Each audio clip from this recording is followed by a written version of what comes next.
ശരി. അപ്പോൾ വിനോദ്, ഈ നമ്മുടെ തിരുവനന്തപുരത്തെ ചരിത്ര വിജയത്തിന് ശേഷം പ്രധാനമന്ത്രി ഇവിടെ വന്നിരുന്നു. BJP നേതാക്കളെ അഭിനന്ദിക്കാൻ, കൗൺസിലർമാരെ അഭിനന്ദിക്കാൻ നമ്മൾ ആ കാഴ്ചകളൊക്കെ കണ്ടതാണ്.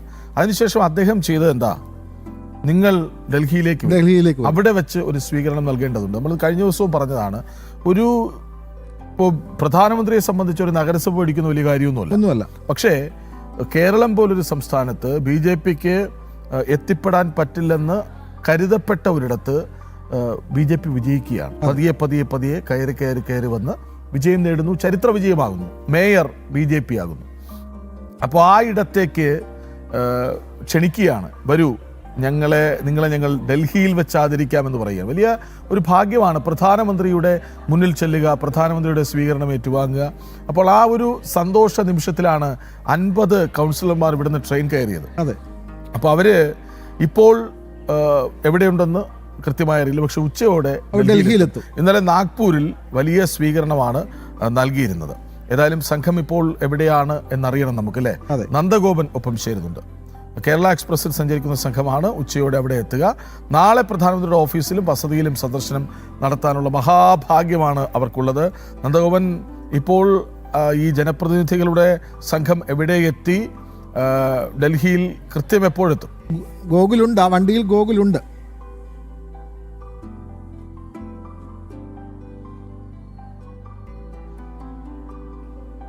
Krishnaraj, good morning. നിലവിൽ ഇപ്പോൾ ഈ സംഘം ഏതാണ്ട് ഗോളിയാർ പിന്നിട്ടു എന്നുള്ളതാണ് മനസ്സിലാക്കാൻ കഴിയുന്നത്. ഉച്ചയ്ക്ക് 1:30 ന്യൂഡൽഹി റെയിൽവേ സ്റ്റേഷനിലേക്ക് കേരള എക്സ്പ്രസ് എത്തുന്നത്. ആ കേരള എക്സ്പ്രസ്സിലാണ് മേയർ VV രാജേഷ് അടങ്ങുന്ന സംഘം സഞ്ചരിക്കുന്നത്. 1:30 അവരുടെ എത്തിയാൽ ഇവിടെ BJP കേരള സെല്ലിൻ്റെ നേതൃത്വത്തിൽ വലിയ സ്വീകരണ പരിപാടികളാണ് റെയിൽവേ സ്റ്റേഷനിൽ ഒരുക്കിയിട്ടുള്ളത്. അതിനുശേഷം അവർ BJP ഓഫീസിലേക്ക്, BJP ദേശീയ ആസ്ഥാനം ത്തിലേക്ക് എത്തുമെന്നുള്ളതാണ് ലഭ്യമായ വിവരങ്ങൾ. നാളെയാണ് പ്രധാനമന്ത്രിയുടെ ഓഫീസിലും വസതിയിലും കൂടിക്കാഴ്ചകൾ നിശ്ചയിച്ചിരിക്കുന്നത്. രാവിലെ പ്രധാനമന്ത്രിയുടെ ഓഫീസിലും അതിനുശേഷം വൈകുന്നേരം പ്രധാനമന്ത്രിയുടെ ഔദ്യോഗിക വസതിയിൽ അത്താഴ വിരുന്നുമാണ് ഏർപ്പാട് ചെയ്തിരിക്കുന്നത്. മിനിസ്റ്റർ ജോർജ് കുര്യൻ്റെ വീട്ടിലും അത്താഴ വിരുന്ന് സംഘടിപ്പിച്ചിട്ടുണ്ട്. മറ്റന്നാൾ 13-ാം തീയതിയാണ് സംഘം മടങ്ങുക. ഈ തിരുവനന്തപുരത്തു നിന്നുള്ള ഈ കൗൺസിലർമാരുടെ ഈ ഒരു സംഘത്തിന് BJP കേരള സെല്ലിൻ്റെ നേതൃത്വത്തിൽ വലിയ സ്വീകരണ പരിപാടികളാണ് ഡൽഹിയിൽ ഉടനീളം ഒരുക്കിയിട്ടുള്ളത്. ഡൽഹിയുടെ വിവിധ ഭാഗങ്ങളിൽ അവർക്ക് സ്വീകരണങ്ങൾ നിശ്ചയിച്ചിട്ടുണ്ട്. ഇതുകൂടാതെ JP നദ്ദയുമായി, മുൻ ദേശീയ അധ്യക്ഷനും അതേപോലെ തന്നെ ആരോഗ്യമന്ത്രിയുമായ JP നദ്ദയുമായി സംഘം കൂടിക്കാഴ്ച നടത്തുമെന്നുള്ള വിവരങ്ങളും ലഭ്യമാകുന്നുണ്ട്. ഏതായാലും നേരത്തെ കൃഷ്ണരാജും സൂചിപ്പിച്ച പോലെ തന്നെ കൗൺസിലർമാരെ സംബന്ധിച്ചിടത്തോളം മഹാഭാഗ്യം എന്ന് തന്നെ വേണം ഈ ഒരു വിഷയത്തെ വിലയിരുത്താൻ. ഈ ഒരു കേരളത്തിലെ അല്ലെങ്കിൽ രാജ്യത്തെ ഒരു നഗരസഭ എന്ന് പറയുമ്പോൾ സ്വാഭാവികമായും അതൊരു വലിയ സംഭവമല്ല. എങ്കിൽ തന്നെയും കേരളത്തിൽ ആദ്യമായി ഒരു നഗരസഭ പിടിക്കുന്നു, മേയർ BJPയുടെ മേയറാകുന്നു, 50 കൗൺസിലർമാർ. ഈ ഒരു വലിയ നേട്ടം അത് സ്വാഭാവികമായും രാജ്യത്ത് ഉടനീളം ഉയർത്തിക്കാട്ടേണ്ടതിൻ്റെ അനിവാര്യത ഇതിനോടകം തന്നെ പ്രധാനമന്ത്രി നരേന്ദ്രമോദിയാണേലും ആഭ്യന്തരമന്ത്രി അമിത്ഷായാണേലും രാജ്നാഥ് സിംഗ് ആണേലും മുതിർന്ന നേതാക്കളൊക്കെ തന്നെ തിരുവനന്തപുരത്തുണ്ടായ, കേരളത്തിലുണ്ടായ ഈ വലിയ നേട്ടം അവരുടെ പ്രസംഗങ്ങളിൽ പലകുറി എടുത്തു പറഞ്ഞതാണ്. സ്വാഭാവികമായും അത് രാജ്യത്ത് ഉടനീളം അത് എടുത്തു കാണിക്കണം. കാര്യം പ്രത്യേകിച്ച് കേരളം അടുത്ത കാലത്തൊന്നും BJP അധികാരത്തിലേക്ക് എത്തില്ല, അല്ലെങ്കിൽ BJP ഭരണത്തിലെത്തില്ല എന്നുള്ള തരത്തിലുള്ള പ്രചരണങ്ങൾ രാജ്യമെമ്പാടും ഉണ്ടായിരുന്നു. എന്നാൽ കേരളവും മാറി ചിന്തിക്കുന്നു എന്നുള്ളതിൻ്റെ ഉദാഹരണമാണ് ഈ തിരുവനന്തപുരം നഗരസഭയിൽ അധികാരത്തിൽ എത്തിയത് എന്നുള്ളതാണ് യാഥാർത്ഥ്യം.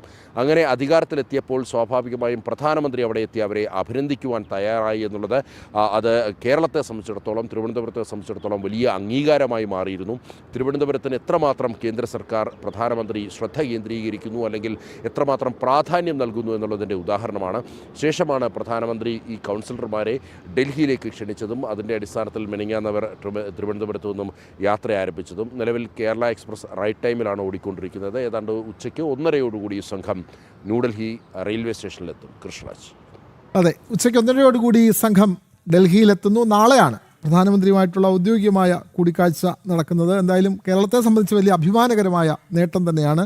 തിരുവനന്തപുരം കോർപ്പറേഷൻ്റെ ഭരണ നേതൃത്വം, മേയർ VV രാജേഷിൻ്റെ നേതൃത്വത്തിലുള്ള ഭരണ നേതൃത്വം ഒന്നാകെ അങ്ങോട്ടേക്ക് യാത്രയായിട്ടുണ്ട്. അതുമാത്രമല്ല, നീലംപേരൂർ ഗ്രാമപഞ്ചായത്ത് പോലുള്ള പഞ്ചായത്തുകളുടെ പ്രസിഡന്റുമാരും ജനപ്രതിനിധികൾ, ചങ്ങനാശ്ശേരി മുനിസിപ്പാലിറ്റി കൗൺസിലർമാർ അടക്കം ഈ യാത്രയിൽ പങ്കെടുക്കുന്നുണ്ട് എന്നാണ് നമ്മൾ മനസ്സിലാക്കുന്നത്. എന്തായാലും വലിയ അനുഭവം തന്നെയാണ് BJPയെ സംബന്ധിച്ച്, അല്ലേ?